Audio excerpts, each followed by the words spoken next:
think there was a typo. Nah, girl, I got it, that's like, yo, I can show you. Hey y'all, I am back with another Ready to Love review, episode 5, season 8. Let's go ahead and get into it. So if you ain't got your snacks and stuff already, go ahead and do that because this is a voiceover. You ain't got to watch nothing. Just listen, okay? So, they left us off with Red and Handsome Squidward, a.k.a. Marvin, were both on the chopping block. They were both on the chopping block.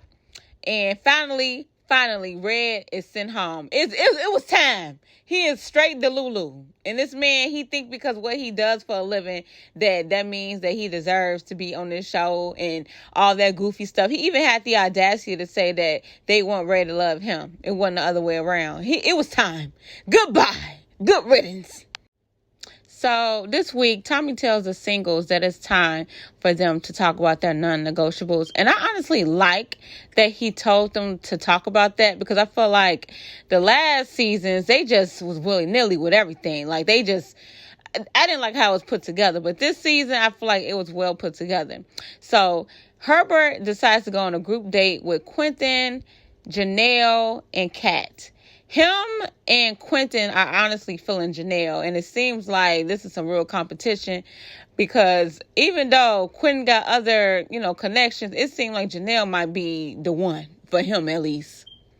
And honestly, I feel like Quentin is like even more connected with Janelle because of the 10-year age difference.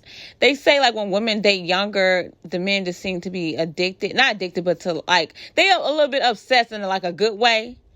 So I don't know. Something about Quentin and his connection with Janelle, I feel like it would actually work because he's feeling her way more than she's feeling him. When a man is feeling you more than you are feeling him, I feel like it always works. So Herbert, he takes Janelle off to the side, and Janelle lets him know, like, I'm feeling you, I want you and all that stuff, but you are not applying pressure. Like, you don't even respond back to a text or call back. And Herbert has the audacity to say that he's like more so a nonchalant character, and he likes to take things slow and blase. And she lets him know, like, it's other men applying pressure. They want me, but I'd rather be talking to you. And you're not doing what you're supposed to do, basically. So, honestly, with that, I just feel like that's a red flag. And if I was Janelle, I'll let that shit go. I feel like the worst thing a woman, especially her, she says she got abandonment issues and shit. The worst thing that you can do is date a man who is nonchalant. Ain't nobody got time to be sitting here trying to force you to give a fuck. Like, bye. Like he said, he'll have to work on that and show that he's into her and stuff. But I feel like if you into her, then that's all it'll already show. Like, it don't make any sense to me. Like, I cannot stand nonchalant men. I really cannot. I will never fucking again. Like, I feel like Janelle is like Looney Tunes if she even wants to keep pursuing something with him, knowing that this is how he is. And I honestly feel like women who have attachment issues or anxious attachment styles, they tend to always fall for the guys who are very nonchalant. And I'm speaking from experience. So I feel like she should just leave it alone, keep it moving. And as far as Quentin and Kat goes, I don't see any connection with Kat and Quentin. I feel like he already made up his mind on who he's connected with, and he's not trying to make any more new connections. I know I can't be the only one that peeps that. So now we have Chris, y'all. Chris is at the crib setting up for his date with Aries. He is very intentional. He is really trying to make a good impression. So he made sure to get a chef.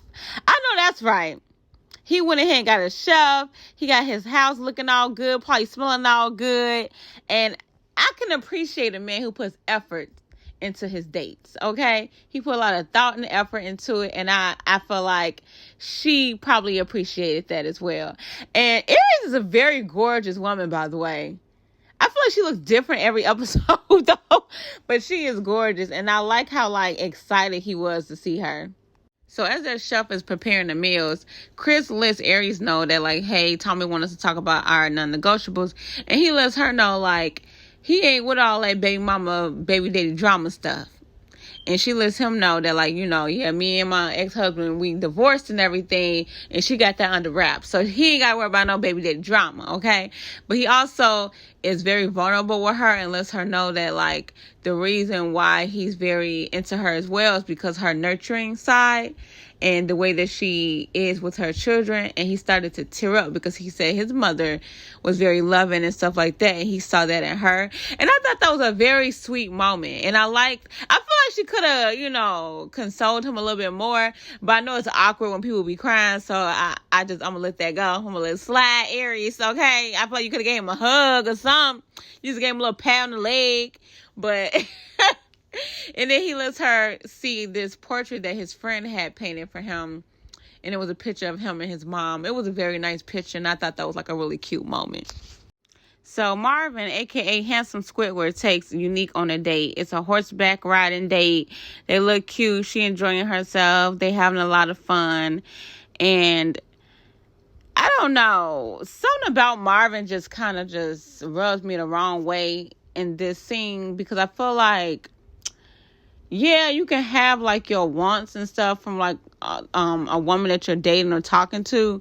But like if you know that you're not going to be getting what you need from the person, why try to have like any intimate moments with them? Like I just thought that was weird that he kissed her knowing that, whatever she's talking about, he's not interested in because of him wanting a son. Like he tells her like he wants a son, he wants two kids and all the other shit. And he say if she gets pregnant, he'll be okay if she had got pregnant with a boy. And I'm just like, do you not know how that shit works? Like he kept saying like, I gotta have my son. Like I hate when I hear men say that because it's like, do y'all not know how like this shit works? Y'all carry y'all, whatever. Like they act like they don't carry the seed. Like we don't come up with the sex of the baby. It's y'all.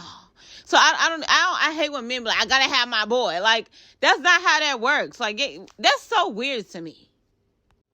All right, so now we got Marie pulling up in his overalls, looking like a farmer. Overalls can't even fit over his goddamn belly. Like, why did you wear that? Like, why did you even wear... That just pisses me off looking at this outfit. Because you're too damn... I feel like... Oh, my God. I do not like this outfit. But anyway, he sets up this date. It's an improv class. He invites Jessica, Kyra, and Sierra. And then for the fellas, he invites Chris and Herbert. They pull up looking all cool. Look at Chris in his little sexy tight man shirt. But yeah, they look good. They are going to be doing this group date. Everybody's excited to see each other and things like that. So Jessica and Chris are actually the first ones to go up to do the improv. And the guy lets him know, like, okay, y'all going to be pretending like y'all was in an accident or whatever.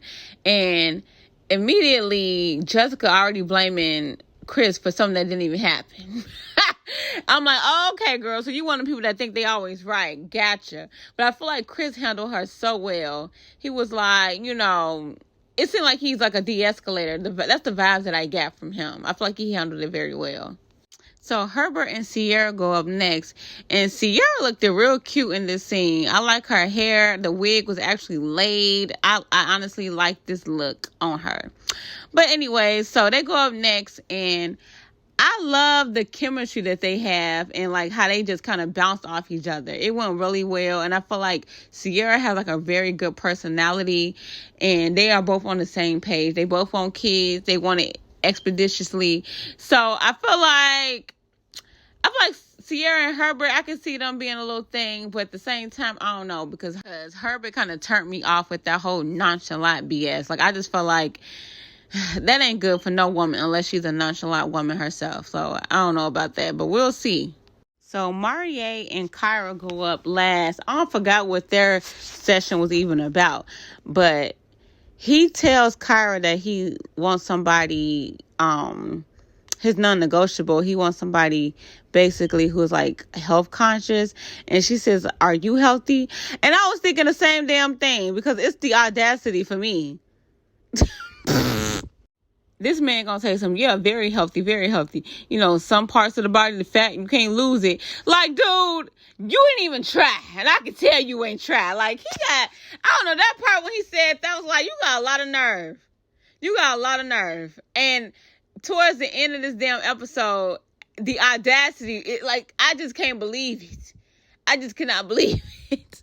But anyways, in all honesty, I feel like Kira and Marie don't vibe at all like that. I don't even see a chemistry between these two. At this point, I feel like Carl just needs to go home. So now we got Phil and Kat. They are up next on their date to discuss non-negotiables. And Kat lets Phil know that one of her non-negotiables is like the messy baby daddy or baby mama situation. Like, she don't want no dude that got a baby that's still in diapers. And I do not blame her, because dudes love their baby mamas. They love their baby mamas. So I don't blame her for having to, being cautious and want to date somebody whose kids are a little older.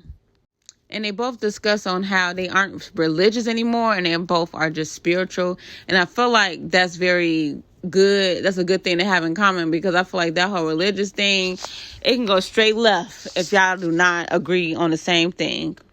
And honestly, I'm a little bit confused with Phil. For some reason, I feel like Phil is more infatuated with Kat and not really like, I don't know, guess like really, really, really into her. Like, I know he's into her, but I cannot tell if it's like infatuation because she's new, or if he's just really genuinely feeling her.